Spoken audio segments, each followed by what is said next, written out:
It's a hard act to follow. Yes, I'd like to talk to you very briefly about invasive species, World Heritage listed islands in the Southwest Pacific, and some of the challenges and opportunities, and perhaps draw one example where there is a very clear link between community and eradication objectives. You may be familiar with this. I think Nick would have shown you something like this, I think, earlier on, but this is a map of the Southwest Pacific, most of the Southwest Pacific. The yellow dots are islands where there are identified critically endangered and single island endemic reptiles throughout the region, and I've identified the World Heritage sites in the region too. So starting from here, Lord Howe Island is part of Australia, Fraser Island, Great Barrier Reef, there's many different islands there, New Caledonian Lagoon that has a number of islands, East Rennell and Solomons, Phoenix Island, protected areas in Kiribati, and Henderson Island in part of the Pitcairn. So although there are many islands in the Southwest Pacific, there are actually relatively few World Heritage listed islands in the Pacific. And using the data that Nick and others have been producing through the Threatened Island Biodiversity Database and the database on invasive species eradications, you can see that what I've shown here is a list of World Heritage listed islands and a list of some of the vertebrate eradications that we know have been conducted on those islands. And then the last column is what invasive vertebrates are still present on those World Heritage listed islands.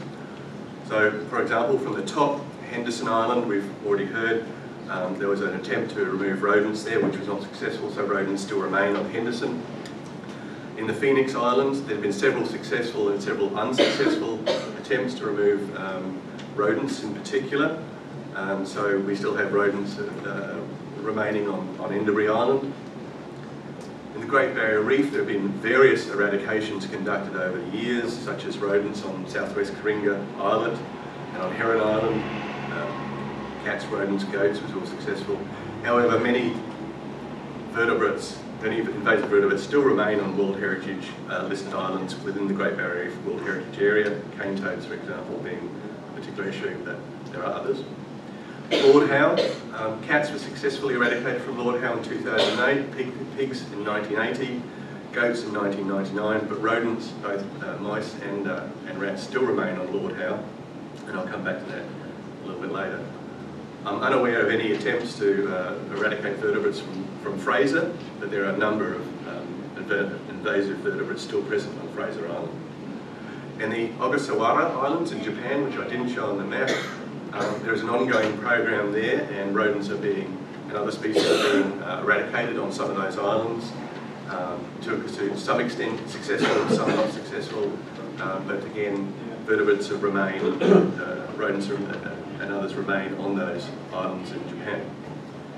The Rock Island Southern Lagoon, not aware of any eradications of vertebrates conducted there, but we know that there are rodents present. East Rennell Island, not aware of any eradications have been conducted there, but there is now evidence that the rodents have gone to East Rennell Island as a result of a logging operation. The Northern Marshalls World Heritage Site is a proposed site. It's not yet listed, but we're unaware of any eradications there, but again, cats and rodents are present.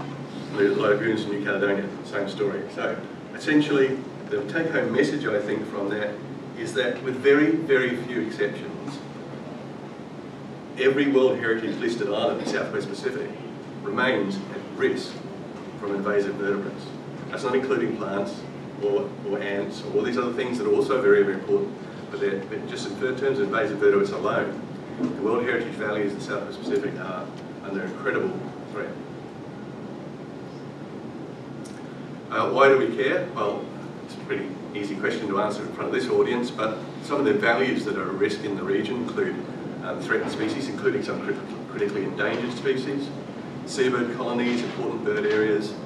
The function of ecosystems of small islands is very heavily impacted on by invasive vertebrates.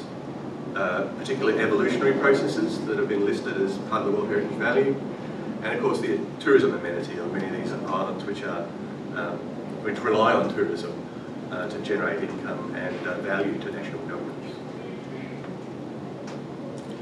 So some of the challenges that confront us in the region, there is a desperate need for additional capacity across the small island states, small island developing states of the Southwest Pacific. They simply do not have the money, the expertise, or the staff in many cases to conduct these projects, and external resources are always needed, external technical capacity, external funding. National biosecurity needs to be strengthened across the region. There are good signs of this happening in some places like Micronesia, but again, in order for eradications to be successful and remain so, biosecurity will need to be dramatically improved for much of the region. In some cases, we heard it before, we need to improve the methods that we use, particularly, for example, to eradicate rats on tropical forest islands. There are new theories coming out about that, and new best practice management techniques are being developed. In some cases, we just don't know yet. We don't know what to do about cane toads. We're not sure what to do about mongooses. So there still is a lot of work needs to be done on identifying what the methods are that are going to be effective. Some of these countries, including some of the more developed countries, in fact, do not yet have access to best management practices and tools.